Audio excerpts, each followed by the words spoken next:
Monday's first call features Aaron Rodgers noticing a painful Steelers penalty before it happened in Chicago. George Pickens was dominant again in Dallas. A former Steeler executed one of the most unpredictable trick plays of the year. And both Pitt and the Steelers are listed as underdogs at Acrisure Stadium for this weekend's games. Saw it coming. It appears that the CBS network feed caught Aaron Rodgers' reaction to Mason Rudolph's ill-fated fourth-quarter scramble before it was even penalized. As picked up by Steelers Depot, Rodgers was apparently spotted on camera from the sideline pointing out that the Steelers were about to get flagged for an illegal formation before the ball was snapped on a third down shortly before the 2-minute warning. Rudolph ended up running for 22 yards, but it got called back. Aaron Rodgers knew it was an illegal formation pre-snap. If that's what Rodgers was reacting to, it doesn't look like he was near Mike Tomlin on the sideline at the time in order to tell him to call a timeout. You can also see that it appears Calvin Austin is trying to tell Rudolph that Kenneth Gainwell hadn't covered Troy Fautanu at right tackle, thus creating the penalty. The Steelers failed to convert the ensuing 3rd and 9 and had to punt. They then got the ball back with no timeouts and couldn't get into field goal range before eventually losing 31-28. Ye of little faith. Losing 4 of their last 6 isn't exactly instilling a lot of confidence in the gambling public on behalf of the Pittsburgh Steelers. At BetRivers.com, they have opened up as a 4.5-point underdog at home for Sunday's game, 4:25 p.m. at Acrisure Stadium against the Buffalo Bills. The Steelers come in 6-5 after Sunday's loss in Chicago. The Bills are licking their wounds after a Thursday night defeat in Houston. They are 7-4. As of now, the Steelers are tied atop the AFC North with Baltimore. But the Ravens own the divisional tiebreaker for the time being, thus casting the Steelers into 8th place in the conference, right behind the Bills for the AFC's final playoff spot. The last 4 games of this series have been played in Buffalo, with the Bills winning 3 times. They haven't played a regular season game here since a 17-10 victory over the Steelers when Duck Hodges threw 4 interceptions on December 15, 2019. The at-Buffalo Bills defense seals the win. However, BetRivers claims the Bills have failed to cover the spread against AFC foes as a favorite 4 games in a row. In the same boat, the Pitt Panthers have also opened as home underdogs in advance of their game at Acrisure Stadium this weekend. On Saturday, number 24 Pitt, 8-3, 6-1 ACC, hosts number 13 Miami, 9-2, 5-2, at noon. ACC championship game implications are on the line. The Hurricanes are 6.5-point road favorites according to ESPN Bet. The last time these two teams met on the North Shore, Miami won 38-34 in 2021. The Canes are 16-6 all-time in Pittsburgh. Via CBSSports.com, in order for the Panthers to reach the ACC title game, they need to beat Miami plus have Virginia or SMU lose this weekend. CBS and the Miami Herald outlined multiple scenarios for the Hurricanes to still qualify for the ACC title game. Unfortunately for the Panthers, SMU is a 12.5-point favorite at Cal, and Virginia is an 11.5-point favorite at home against Virginia Tech. Losses in 4 of the past 6 games have cost the Pittsburgh Steelers sole possession of first place in the AFC North. Once ahead comfortably in the division, the Steelers take a 6-5 record into their game Sunday against the Buffalo Bills. The defense's issues have been well documented. Quarterback Aaron Rodgers believes the offense has been just as culpable, and not only during the past month and a half. The preparation is there. It's the execution, Rodgers said Wednesday. I wouldn't say it's been up and down the past 6 weeks. This has been the entire season. We've been just a little off on some of the details. If we tighten that thing up, all 11 of us, I expect us to play really well. The Steelers, of course, haven't played well since that 4-1 start. They haven't won consecutive games since they defeated Cleveland in October for a 3rd win in a row. A 31-28 defeat to the Chicago Bears last Sunday wiped out any margin for error the Steelers had in the division race, and the offensive deficiencies were on display while Rodgers stood on the sideline with a left wrist fracture.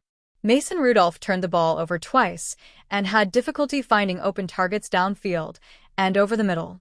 Rodgers did not practice Wednesday because of his injury, and it isn't a certainty he will return to the lineup Sunday against Buffalo in a game where it would be helpful for the Steelers to have the four-time NFL MVP's experience on the field.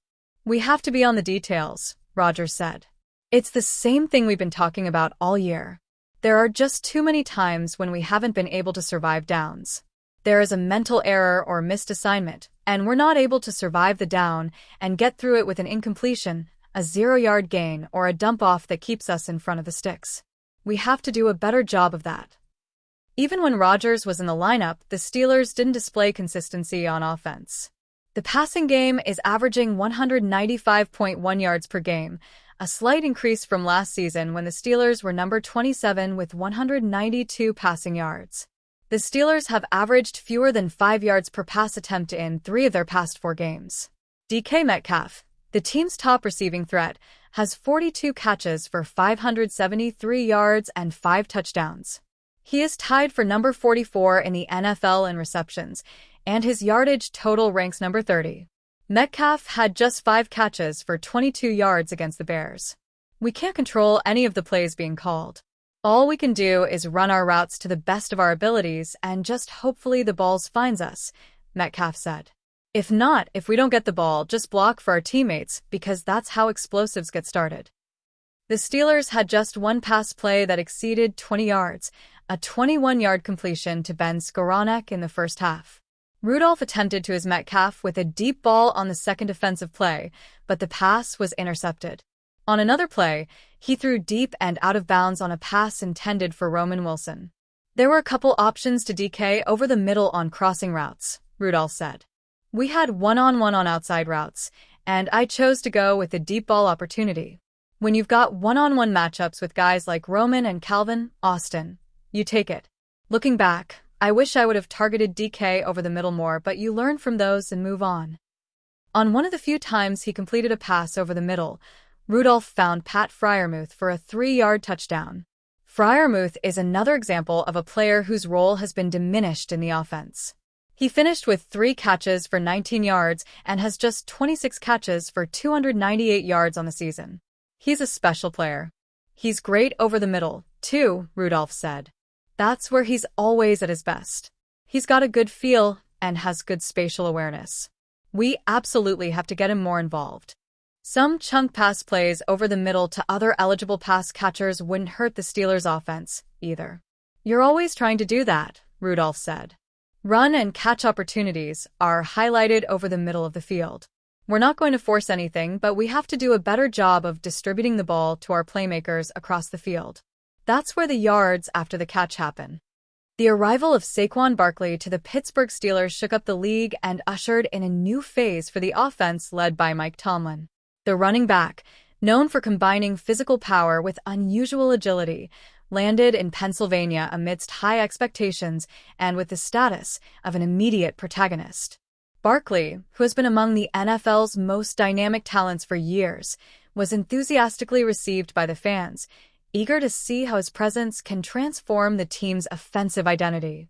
In his first statements, the player highlighted the franchise's tradition and the opportunity to join a roster that historically values physicality, discipline, and competitiveness. "Playing in Pittsburgh means being part of a winning culture. I'm ready to contribute and raise the bar," the running back stated in his official presentation. Barkley's impact goes beyond words. Analysts believe his versatility will open new possibilities to the Steelers' playbook, offering a constant threat both on the ground and in the passing game.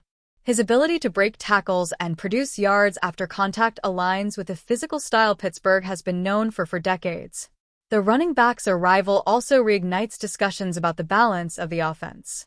With Barkley in the backfield, the Steelers gain a piece capable of relieving pressure on the quarterback and increasing the unpredictability of the offensive system, an essential aspect in a division traditionally marked by aggressive defenses like the AFC North. In initial practices, Barkley has already demonstrated chemistry with teammates and a willingness to assume a leadership role. The coaching staff, although cautious, does not hide its excitement about the potential of the new signing. "He changes the way defenses need to face us," commented a member of the coaching staff. With the season approaching, Barkley's presence fuels optimism in Pittsburgh. The city, accustomed to big names and historic campaigns, the new addition is seen as a key piece to put the Steelers back on the path to prominence. It remains to be seen how the running back will adapt to the scheme and the physical challenges of the AFC North, but for now, his arrival already represents one of the most impactful moves of the year in the NFL scene.